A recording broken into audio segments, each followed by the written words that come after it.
Bruno and I were both well-known lawyers. He was unrivaled in finance, while I specialized in divorce cases. Our relationship was stable, our careers complementary, and our photos had often been published in the legal columns. We were considered a model couple in the industry. Until the class reunion, Bruno's old flame suddenly teared up, lamenting that she had married the wrong man and that life hadn't treated her well. Finally, her misty eyes turned to Bruno. Bruno, do you take divorce cases? Chapter 1. I hadn't planned to attend Bruno's reunion. I had work on my desk that wasn't finished, and I thought I'd just stay late in the office. Besides, at class reunions it's common to run into old flames. People reminisce. It's only natural. If I were there, I'd just be in the way. Bruno chuckled. Attorney Sandra only has eyes for work, not her husband, and she makes it sound so noble too. No wonder you're the firm's golden star. Everyone agreed to bring their spouses. It's all about happy new lives now, no unresolved regrets. Come on, do me a favor, will you? I couldn't help but laugh. My work wasn't too urgent, so I changed into another outfit and went with him. Who knew his words would turn out prophetic? Because at the party, we really did run into Bruno's old flame, Ruby. Ruby had been Bruno's girlfriend in college. They were a golden couple back then, the kind everyone admired on campus. After graduation, Ruby entered the workforce while Bruno pursued further studies. They say graduation season is breakup season. Law school was demanding, and Bruno couldn't even give her the basics of companionship. Soon, Ruby had a new boyfriend, the heir to her company's boss. People said, I never knew if Bruno was heartbroken back then, but when he mentioned her later, it was always with a faint smile and a light remark, everyone has their own path. And isn't that exactly what an unattainable first love is, a white moonlight? Forever untouchable? Ruby looked thinner now, her porcelain pale face lightly made up, hair casually loose, still beautiful, but alone. A classmate asked curiously why she hadn't brought her husband along. Ruby just smiled faintly and said nothing. I glanced at Bruno. He was focused on peeling shrimp for me, and when he heard the question, he even shared a smile with me, his expression calm and unshaken. As the drinks kept flowing, the atmosphere turned lively. The conversation sprawled in every direction. Some people chatted about jobs, others exchanged business cards. We were all in our 30s now, well-versed in the rules of society. Old friendships and the word spouse had become the best currency of networking. Only Ruby sat quietly in a corner, looking a little uneasy. She had lived a pampered life for years. Perhaps she was out of touch with such talk. Someone walked over with a drink, half joking. I heard our campus beauty married into money. Too bad you didn't bring your rich husband today. Otherwise, we poor working folks could have asked the capitalist's young master for a hand. Ruby stayed silent for a long time before finally draining her glass. Her eyes reddened, her voice trembling. Maybe I can't help anyone anymore. I'm planning to get a divorce. Chapter 2. That classmate had only been making a polite remark, but once Ruby spoke, he looked awkward. Sorry, I didn't know you were. The private room gradually fell silent. Ruby's tears suddenly streamed down. Her expression was bitter. It's my own fault for misjudging people. Marrying the wrong man. I can't blame anyone else. A female classmate handed her tissues. Ruby, sobbing, began to tell her story. It was nothing new, her husband's infidelity, all the family assets controlled by his parents, and a mistress who flaunted herself so arrogantly that Ruby miscarried out of sheer rage. A beauty weeping, it had its own kind of allure. Their old classmates listened, righteously indignant. What kind of trash man is this? Why hasn't she divorced him already? Exactly. Our campus belle has beauty and brains. Why should she put up with this crap? Get divorced today, and tomorrow find yourself a younger toy boy. Life's only 30,000 days, better to live each day with style. Someone immediately brought up Bruno and me. Don't Bruno and his wife run a law firm? With our gold medal lawyer here, what's there to fear? Not only should she divorce him, she ought to strip that capitalist of a few layers of skin while she's at it. Ruby's eyes lit up, her sobs gradually subsiding. I turned to look at Bruno. His face was calm, but his grip on my hand tightened. He said in a deep voice, my wife mainly handles divorce cases. If you need advice, you can consult her. The atmosphere grew tense. Ruby bit her lip, staring at me for a long moment before speaking softly. I've long heard of Attorney Sandra's reputation. Could I trouble you to give me some help?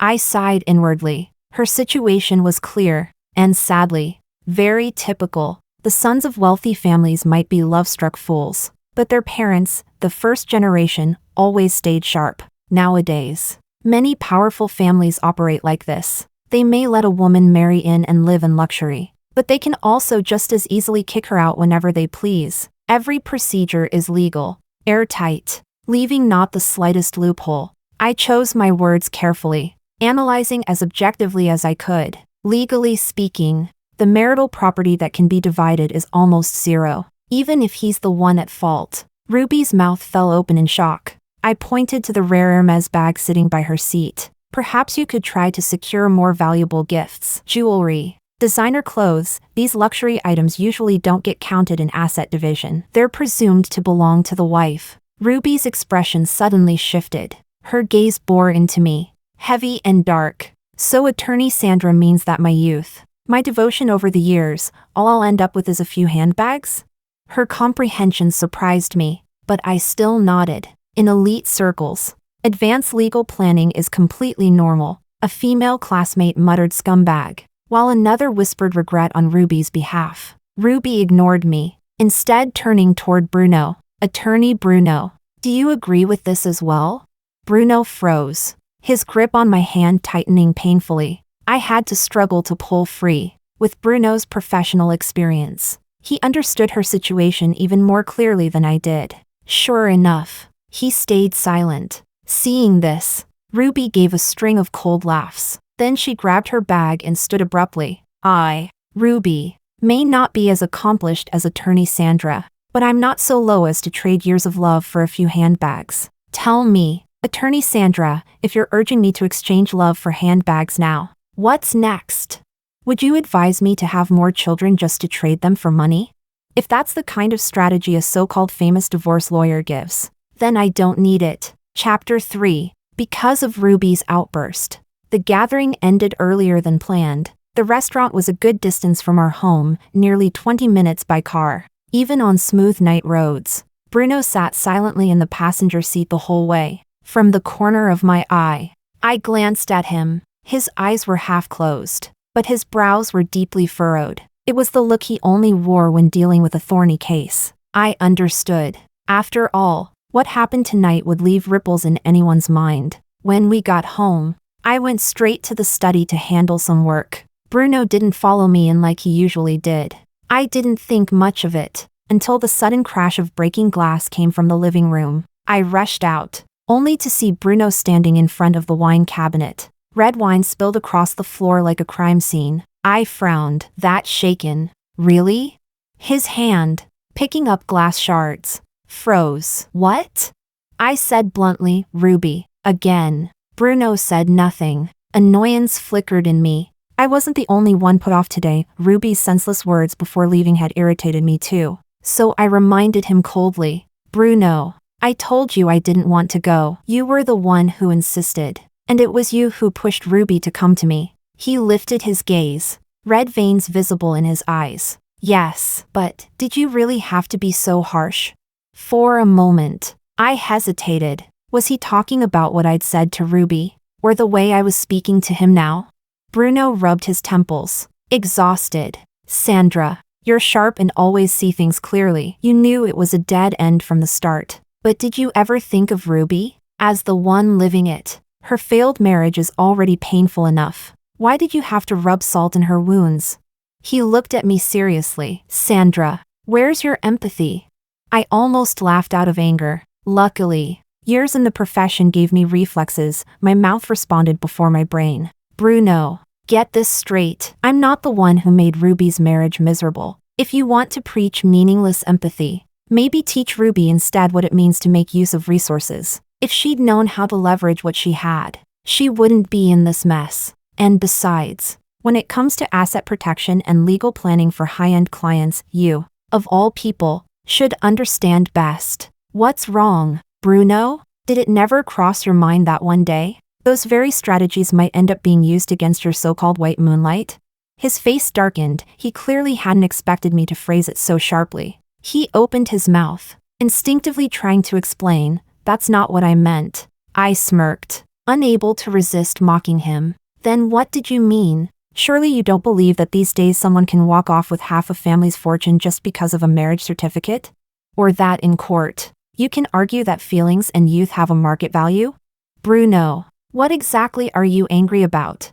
He stayed silent for a long time, then finally let out a deep sigh. I watched as he carefully wrapped the shards of glass in craft paper, then slowly cleaned up the spilled wine until the floor was spotless again. Only after everything was in order did he pull me into his arms. "I'm sorry, Sandra. You're right, it's all fact. I just lost my head. I only felt a little pity, but in the end, it's her choice alone. It has nothing to do with anyone else." Chapter 4. I didn't let the issue with Bruno turn into a full-blown fight. First, he had already apologized with genuine sincerity. Flowers, gifts, money, he pulled out all the stops. Even his transfers came with a note, "Voluntary gift." Second, I never viewed my partner through the lens of perfection. Ruby was part of his past long before I appeared. No matter how they eventually broke up, the good moments of once being in love wouldn't change or vanish. People change, circumstances change,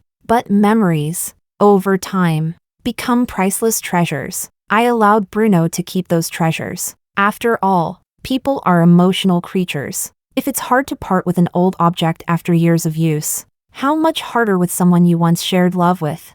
If I were Bruno today, I might not be able to stay cold-hearted either. Besides, Ruby truly was a figure one could pity, not to mention her degree from a prestigious university and the promising future she once had. As a fellow woman, I sympathized with her pain and despair after being betrayed by the man in her bed, and I admired her decisiveness in choosing divorce when her marriage had rotted beyond repair. In truth, that was partly my own voice speaking. When I first entered the legal field, I had no power to choose my cases. Whatever landed on my desk, I worked on. Later, as my career rose and my say carried weight, I steered myself onto the path of divorce law. Still, before relationships collapse entirely, I believe every bond deserves to be treated with seriousness. That's how it was with Bruno. He was handsome, kind, capable, and an excellent cook, in his early 30s, yet with years of dedicated fitness behind him. His abs were sculpted, his shoulders broad, his waist lean, his whole body radiated warmth and vigor. By worldly standards, he was exactly my type. So this marriage, for now, was worth holding on to. Life went on quietly, day after day. Bruno and I kept working as usual, and if we got off early, we'd watch a movie together or he'd cook a feast at home. Ruby seemed like a short side quest in a video game, ignored, and quickly forgotten. The next time I heard about her was half a month later. It was during a casual gathering with friends, one of whom happened to be Bruno's classmate. Out of nowhere, the classmate brought her up. She and her husband have been fighting like crazy lately. Her once serene social media is now all doom and gloom, like she's barely hanging on. "Oh right, Bruno," she posted in the group chat asking why you and Sandra act so aloof as a couple. And wasn't it her who lost her temper at Sandra out of nowhere that night? I froze, lifting my eyes toward Bruno. He was blanching vegetables at the hot pot. Thought for a moment, then handed me his phone. She tried to add me several times. I didn't accept. I glanced at the screen. Ruby had sent 5 requests. The first was the system's default. The second, "It's me, Ruby." The third, "I need to ask you something." Clearly, Bruno had ignored the first 3, so the fourth read, "Do all lawyers have to be so arrogant?"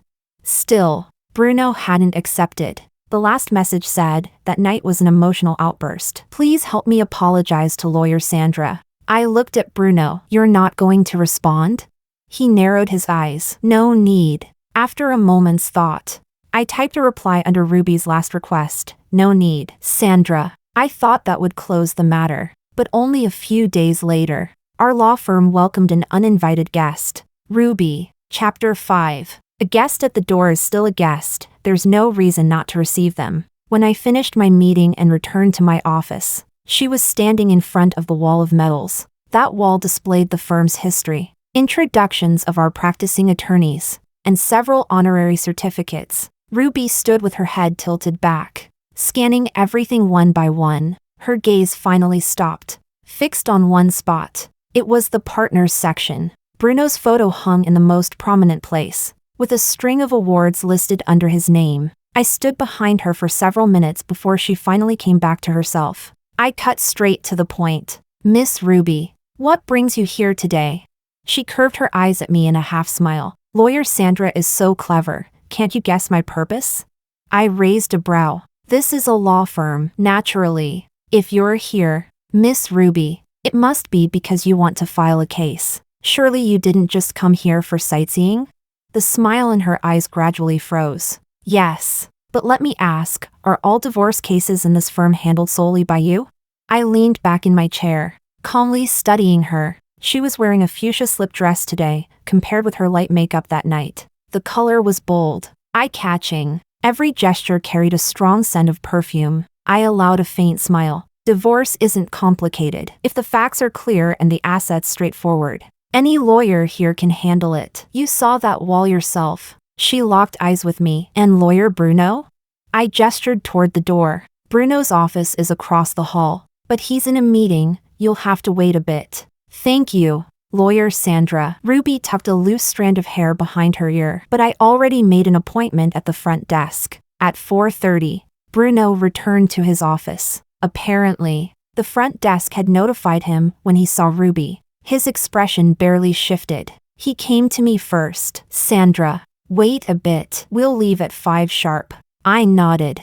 At 6, we had plans to see a movie. Ruby followed Bruno into his office. For client privacy, meetings usually ended with the door closed. I saw Bruno hesitate briefly, then leave the door only half shut. Muted voices drifted over. It was mostly Ruby talking, with Bruno occasionally asking something. I wasn't interested, so I reviewed my own work instead. At 5 o'clock, Ding Talk reminded me to clock out. I glanced across the hall. They were still inside. Colleagues began leaving one after another. A girl from the front desk sweetly asked if I needed dinner ordered for overtime. I smiled and shook my head. "No need. I'll head out soon." By 5:30, I noticed the door across the hall had been closed. Ruby's fuchsia silhouette showed through the glass, even more vivid under the bright lights. At 5:40, I packed my bag and left. Driving to the cinema, Bruno never came. But during the movie, my phone buzzed nonstop with messages and calls. Annoyed, I switched to airplane mode. Peace at last. When the film ended and I walked out with the crowd, I spotted Bruno at the exit. His gaze cut through the sea of people, landing heavily on me. He strode forward, his tone both anxious and flustered. "Sandra, I didn't mean to miss it. I lost track of time and couldn't reach you. I rushed here, but they said I was 20 minutes late and wouldn't let me in, so I had no choice but to wait." A faint perfume lingered on him, suppressing my nausea. I cut him off. "Let's just go home." Chapter 6. Bruno took Ruby's case. The moment he got home, he brought it up. "Ruby wants me to represent her in this lawsuit. She told me everything that's been happening these past years, and that's why I missed the movie. She's had a hard time, thought she could live a good life, but ended up trapped in that kind of family. But Sandra, if you don't want me to, I can refuse the case." As he spoke, he stepped closer to me. That sickening wave of nausea hit again, and I couldn't help blurting out, "The perfume on you is a bit too strong." His expression froze. He quickly explained, "Ruby's heel broke. I helped her for a moment. I'll shower right now." 2 days later, a girl from administration came in with a pile of contracts for stamping. I glanced casually and saw Ruby's contract on top. The line for representing attorney was blank. I asked, "Was this case already signed?" "Lawyer Bruno said he'll fill it in later," she explained, then added, "but the client already paid the attorney fee." I nodded. That afternoon, Bruno came specially to find me. He even brought his tablet with the case's background notes, his expression serious. "Sandra, she can't drag this out any longer. Someone needs to step in and cut the knot quickly." "Bruno, I didn't know you were not only a lawyer but also a wizard." He blinked. "What?" I chuckled. "Didn't the background check say it all?" The company property is all under the husband's parents' names. Even the husband only gets money periodically from a trust. Lucky for Ruby, she quit her job after marriage. Otherwise, she'd still have to split half her income. And for this case, she's paying a high legal fee just to hire you. If you don't know magic, how else would this make sense?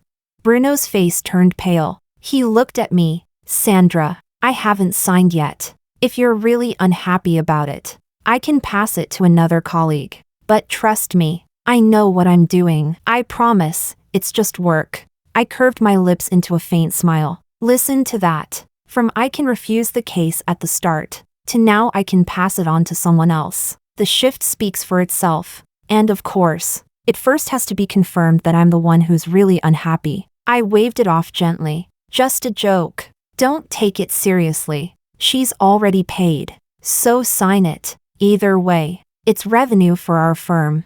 Ruby started coming to the firm more often. At first, she'd greet me politely or even say I was welcome to sit in on her meetings with Bruno if I felt uneasy. After I turned her down a few times, she stopped. Now she only gave me a small nod from across the hall before turning straight into Bruno's office. I'd look up. The glass door across the hall would be shut tightly. Faint bits of laughter drifted out, dragging out at the end, lingering, teasing. I rose and headed for the conference room. It was time for the monthly meeting. After reviewing this month's cases, a colleague asked, "Sis Sandra, where's brother Bruno? Why didn't he come to the meeting?" I wanted to ask him something about a case. "He's busy," I said. "Oh," the colleague then smiled. "Sis Sandra, that case you handled last time was brilliant. I read the judgment. The husband didn't gain a single advantage. It's probably the most satisfying divorce case in years, right?" That case was a classic. I can organize it later and share it in the group. Thanks so much, Sis Sandra. I was hoping to study it. Just then, Bruno pushed the door open. "What are you all studying?" "Sandra, why didn't you call me for the meeting?" Before I could answer, the colleague laughed. "Sis Sandra said you were busy." Bruno froze. Then the colleague smacked his forehead. "We were studying Sandra's brilliant case."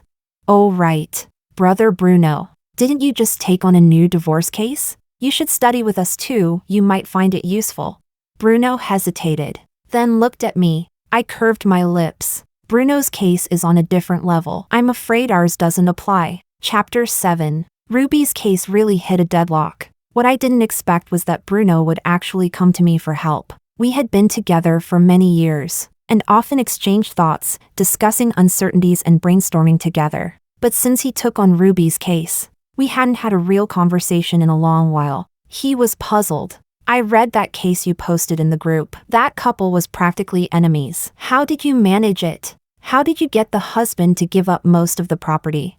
I gave him a meaningful glance. "What? Ruby wants to copy that?" Bruno frowned instinctively. "Sandra, you don't need to be so sensitive. This is just work. If I were a doctor, should I let a patient die just because she happens to be my ex? Besides, I asked for your opinion beforehand." I couldn't help laughing softly. "Sorry, occupational hazard. Forgot this was your case." He stayed silent. I thought for a few seconds. Remember The Art of War, the attack by stratagem chapter? The best strategy is to outwit the enemy. Next is to disrupt alliances. Then to fight in battle. And the lowest is to attack the city. Divorce cases are unlike others, they are born of emotions. In essence, it's a game of feelings. Bruno's eyes sharpened. "So you mean she should attack through the heart?" I smiled gently. "My point is, if she plays the emotional card at the right moment, it may work wonders." Bruno seemed thoughtful. Soon, he got up and went to the study. I looked out the window. The sky, once clear with bright stars and moonlight, suddenly darkened with fierce winds. Branches rustled violently in the heavy night. A storm was coming. Suddenly, Ruby's case moved forward. Word was her husband softened and promised her a handsome settlement. When she came back to the firm, her whole face was glowing. She even came to find me. "Lawyer Sandra, you lost. I just had a little chat with my husband, and he was so moved that he immediately agreed to give me a big compensation." I chuckled, unable to stop myself from blurting out, "So, was it the jade bracelet he couldn't part with?" Or the emperor's favorite tea perfectly brewed in the pavilion? She froze. Then her face darkened. No need for sarcasm. After all, people are simply different. Some, no matter what tricks they use, can only get a few bags and dresses. But others are born to be loved, even after separation. No one else can compare. She even cast me a pitying glance before turning toward Bruno's office. But things weren't that simple. Ruby's husband, Zach, suddenly showed up at the firm. Apparently, Ruby had played the emotional card so well that his eyes still shimmered with tears. I heard my wife hired you for divorce. I want to talk to her once more in front of the lawyer. To give her more security. A couple shares 100 days of grace after even 1 day of marriage. I'm not some heartless man. The receptionist led him into Bruno's office. But the moment he pushed open the door, he froze. Ruby was sprawled naturally on the sofa in a camisole dress, barefoot, her pale legs swaying back and forth. Her coat was tossed aside. Bruno was properly dressed at his desk with the computer. But what kind of professional relationship looked like that? Zach saw it instantly. His face turned cold. He sneered. No wonder. I was wondering why she suddenly wanted a divorce. She endured before. But now she just has to leave. Turns out she already found her next man and couldn't wait. Huh? Chapter 8. Ruby suddenly stood up, blurting out in shock. Why are you here? Zach clenched his fists so hard his knuckles turned white, then slapped Ruby across the face with a loud crack. Yeah. Why am I here? Didn't you get this fancy law firm to call me, telling me to come sign some damn agreement? I thought, fine. We've been husband and wife, let's part ways decently. I even wanted to make sure you felt secure, doing this in front of your lawyer. And what are you doing? Huh? Look me in the eye and say it. What a blessing in disguise. If I hadn't come, I wouldn't have seen this little show. And to think I wasted money on a shameless woman like you. My office was right across the hall, so I arrived at the scene instantly. Colleagues poured in as soon as the news spread, crowding Bruno's office wall to wall. Bruno's face had turned as dark as thunder. He rose stiffly, voice cold. Watch your words. This is a law firm, not a place for you to pick fights. If you keep slandering, I'll sue you for defamation. Ruby straightened, suddenly emboldened, chin raised. She snapped. Zach. Not everyone is like you, betraying vows and cheating during marriage. Your mind is filthy, so everything you see looks filthy. I was lying down to rest. Bruno is across the room working. What right do you have to spit poison? The colleagues whispered among themselves. True. Bruno and Sandra are devoted, and Sandra's office is right across the hall. How could he possibly do such a thing here? Exactly. Who dare sneak around right under his wife's nose? And besides, if a lawyer hooks up with a client, the scandal alone would ruin him. No way. Zach turned suspiciously to me. You're his wife? I nodded. We've been married 3 years. He's always been a good husband, and your scene today is damaging our firm's reputation. I want you to publicly apologize to my husband and to this firm after you've checked the facts. Bruno glanced at me quickly, then just as quickly looked away. Zach asked, and how do I check the facts? A helpful colleague jumped in. This is a licensed law firm, full video surveillance. No blind spots. Bruno's expression changed drastically. His voice trembled. When did they install cameras? I smiled warmly at him. Not long ago, when the firm upgraded equipment. Didn't I mention it? He froze in place, his face draining pale, inch by inch. No one told me. Why suddenly install surveillance? I chuckled lightly. Industry reform. Everything has to be transparent and compliant now. So we installed them. Maybe I forgot to tell you, but it's fine, now we can prove your innocence. A colleague rushed in with a USB drive. I copied all of Bruno's office footage. This new high-budget system really was impressive, not just high definition, but with smart facial recognition, able to filter videos by person. From Ruby's very first day at the firm, to today, lounging on the sofa with her legs crossed. The timeline was crystal clear. On screen, Ruby, in her bright rose-red slip dress, swayed into the office, her eyes already reddened. She softly wept about her unhappy marriage, tears falling like petals. Then she threw herself into Bruno's arms. He didn't push her away. He just let that vivid rose color wrap around him tightly. Oh yes, I remembered now. That lingering perfume I couldn't escape. Bruno had explained it was because Ruby's heel broke, and he'd simply steadied her. Chapter 9. Ruby finally snapped out of it and shrieked, lunging forward to shut the computer. Don't look! None of you are allowed to look. Zach's face was dark as thunder. He shoved her aside and growled through clenched teeth. Slut, weren't you bragging about being innocent? How come the first time you stepped in here you were already in his arms? Still claim you're not lovers? Do you take me for a fool? He rolled up his sleeves, revealing strong, defined muscles, then leapt forward and smashed a fist straight into Bruno's face. Bruno, caught off guard, was knocked down instantly. Zach straddled him, raining down punches like a storm. Each blow landed hard, leaving Bruno no chance to fight back. His eyes bulged with fury as he roared. You shameless pair! If you're this brazen in the office, outside you must have already been rolling in bed together. You've turned me into the ultimate clown, wearing a lush green hat for the world to see.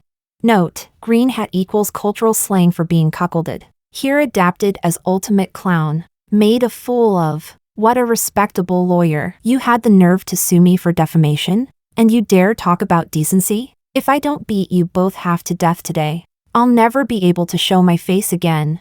Colleagues glanced at each other, but not one dared step in. The surveillance footage kept rolling. Ruby drank from Bruno's mug, used his computer to watch dramas, put on his suit jacket when the AC was too cold. No blatant physical intimacy, just sneaky hand-holding or one-sided hugs. The most daring shot showed Ruby suddenly tiptoeing to kiss him, but that half-resistance, half-acceptance only fueled the imagination. I overheard colleagues whispering, "Unbelievable.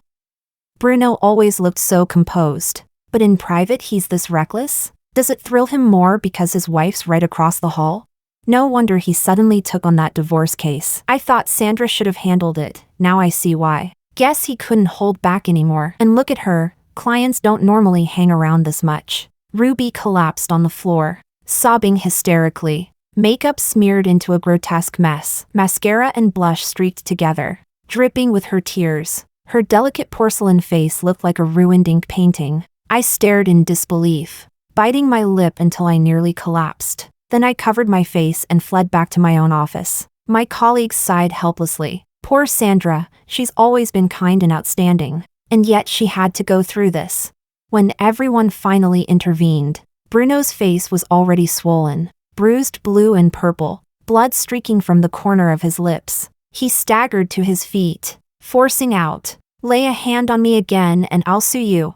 "Sue away. I can afford the hospital bills." Zach sneered. "Oh, and my family keeps a full legal team. They'll be in touch." On his way out, he yanked the USB drive. Bruno lay bedridden at home for a week, groaning in pain. He still tried to explain. "Sandra, I didn't cheat. You've got to believe me. Yes, I got a bit too close to Ruby, but I never truly betrayed you. I was just soft-hearted." She kept crying to me about how miserable her life was. I just felt sorry for her. I know it was wrong, honestly. I'd already planned it once I helped Ruby finalize her divorce. I'd cut ties completely. I just never thought it'd blow up like this. I regret it so much. I'm sorry. Sandra, will you leave me?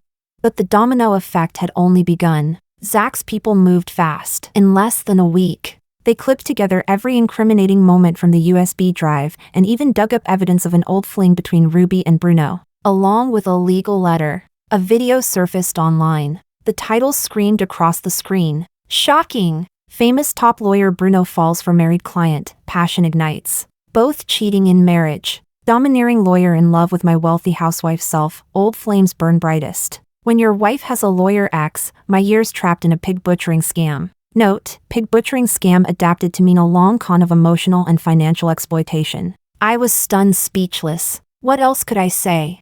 The wealthy never disappoint. Not only did they have a lightning-fast legal team, but their PR machine was ruthless as well. Chapter 10, Bruno's Perspective. When I received the notice for the law firm's emergency shareholders meeting, I knew I was finished. With the strange looks of my colleagues burning into me, I forced myself into the conference room. To my shock, Every shareholder and executive was present. Normally they would dodge these meetings, but this time they were all here. I saw Sandra sitting quietly on one side. Of course, she, like me, was also a partner. Gone was their usual courtesy. They pushed a folder across the table. I glanced at it. It was the partnership agreement I had once signed, along with a breach of contract declaration. The shareholders' representative spoke coldly. Bruno, you've seen the viral video online, haven't you? Your improper behavior with a client, especially a married client, has seriously violated legal ethics and the discipline of our profession. Worse still, you've caused irreparable damage to our firm's reputation. From today, you are expelled, and in accordance with the contract you signed, we will sue you for damages. Instinctively, I looked over at Sandra. She sat there calm and detached, as if the man being sentenced wasn't her husband, but some random stranger. I searched her eyes for anything: pain, sadness, anger, even pity. But there was nothing. How could this be? Sandra, how could she look at me with such cold eyes? Regret surged inside me, suffocating. When had everything gone wrong? The day Ruby appeared at that party, I honestly felt nothing. Deep down, even a touch of disdain. Sandra was so beautiful, intelligent, and accomplished in every way. She outshone Ruby. I wasn't blind. I knew the difference between a pearl and a pebble. But when Ruby exposed her scars in front of everyone, something inside me trembled. I didn't even understand what I was feeling. Sandra did. She was sharp enough to catch it immediately. She asked me, Bruno, what are you so upset about? I forced myself to calm down. I tried to pull myself back onto the right track. Ruby sent me friend requests a few times. I ignored them. I kept warning myself, a wise man avoids danger. But Ruby kept showing up. She threw herself into my arms crying, and from that moment, I lost control. That night, I missed the movie with Sandra, and I told her my first lie. The words slipped out, and I hated myself for it. I had become the very kind of man I despised, faithless and weak. Ruby kept pressing closer, clinging, dressing like she used to, bringing up our old relationship. But 10 years had passed. 30-something Ruby, no matter how well she maintained herself, was no longer the girl she had once been. Her coquettish dresses now looked awkward and forced. Nothing like Sandra's elegance and grace. We both knew we were married. There was a line that must never be crossed. But one night, when I walked her to the parking garage, she kissed me in the dark stairwell. I still remember the explosion in my head. My body betrayed me, giving in to instinct. Just as she reached for my shirt buttons, Sandra's voice echoed in my mind, quoting The Art of War. The best victory is to subdue by strategy. Next, by alliances. Then, by battle. Worst of all, by siege. I jolted awake. I shoved Ruby away. She glared at me through tears. What? You're saving yourself for your wife? Bruno, stop pretending. If you were really so innocent, would you even be here with me? I fled. Sandra once said Ruby was my white moonlight, but there was no such thing. The so-called white moonlight is just the glow of a past we can never return to. It is not about the person, it is about the memory. I told myself, end it now, before it truly goes too far. Finish Ruby's case. Cut ties. Go back to Sandra. But Sandra didn't give me that chance. After the shareholders announced my punishment, everyone left. Sandra was the last. She stopped by my side and handed me a paper. I lowered my eyes. It was the divorce agreement. Sandra had already signed her name. I gave a bitter laugh and asked the question that had been rotting in my chest. Chapter 11, Sandra's Perspective. Bruno asked me when I had installed the cameras. I tilted my head, thinking for a moment. Probably after you rejected Ruby's friend request the 5th time?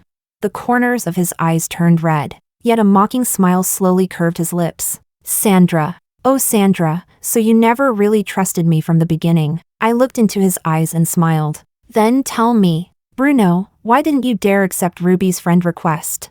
Yes, didn't dare. In psychology, avoidance always comes down to fear. Bruno feared because, deep down, he knew the truth. Only by keeping Ruby far away could he preserve his so-called loyalty to our marriage. But I couldn't accept that kind of conditional loyalty, nor could I be sure that, in the long years ahead, Ruby, or someone else, would never appear again, so I replied to Ruby's message. I chose to drag the battlefield into the open, even if it meant everything would fall apart. Tears shimmered in Bruno's eyes. Slowly, he lowered his head, burying his face in his arms, his shoulders trembling violently. I heard him choke out, "Sandra, this is entrapment. You can't do this. I could have held on to our marriage. I swear I could have. Sandra, you're so cruel." Suddenly, he stood up and pulled me into his arms, trembling as he begged, "Sandra, let's not divorce, please?